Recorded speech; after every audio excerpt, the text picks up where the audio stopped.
Andam na ang mga nagadumala sa Our Lady of Peace and Good Voyage kon OLPGV Church sa Dakbayan alang sa siyam ka adlaw nga Misa de Gallo nga tradisyonal sa mga Katoliko. Nakahanay na ang altar ug makita nga gibutang na ang Advent wreath nga simbolo sa pagsaulog sa Misa de Gallo. Disyembre 16 ang unang Misa de Gallo kon Dawn Mass hangtod kana Disyembre 24 sa kabuntagon. Adunay duha ka misa matag adlaw. Alas 3:30 sa kadlawon ang unang hugna. Samtang alas 4:30 ang ikaduha. Sa tulo ka tuig ni Father Willie Estraza matag tuig, secured ang palibot sa simbahan tungod sa mga elemento sa kapulisan ug mga army.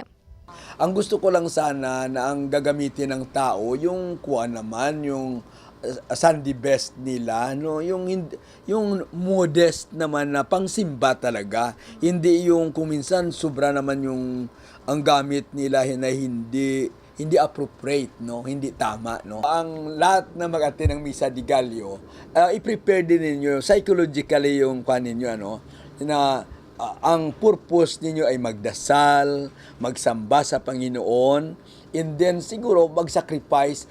Ang gagamitin kong intensyon ng buong sambayanan ngayon is to have our country, no, yung tulungan ang ating bansa na magiging mapayapa. Mihangyo sab kini sa mga katawhan nga kung mosalmot sa misa ang ngayang magsuot og Sunday's best og dili magsulob og sleeveless alang sa mga kababainhan. Samtang dili usab ibutang sa hunahuna sa matag usa nga kung makompleto na ang siyam ka adlaw nga misa magmadaogon sa pagkabot sa ginaangkong wish sa Pasko. That's too selfish, no? Kasi hindi ba lahat ng wish natin tugma sa kalooban ng Diyos? Kaya pag sabi ko nga sa mga tao, pag nag-wish kayo, yung isipin nyo man muna, ito ba ang kalooban ng Diyos or selfish itong wish ko para lang pang sarili. Yung ganoon. Samtang giawhag nini ang publiko nga kung adunay mapadangat nga hinabang sama sa bugas ug mga dilata, maayong idonar kini sa simbahan alang sa ilang pamaskong handog karong Sabado sa 200 ka mga pamilyang kabustang igsuon sa Dakbayan. Humingi din ako ng tulong sa mga tao na bigyan namin sila ng pabaon pauwi.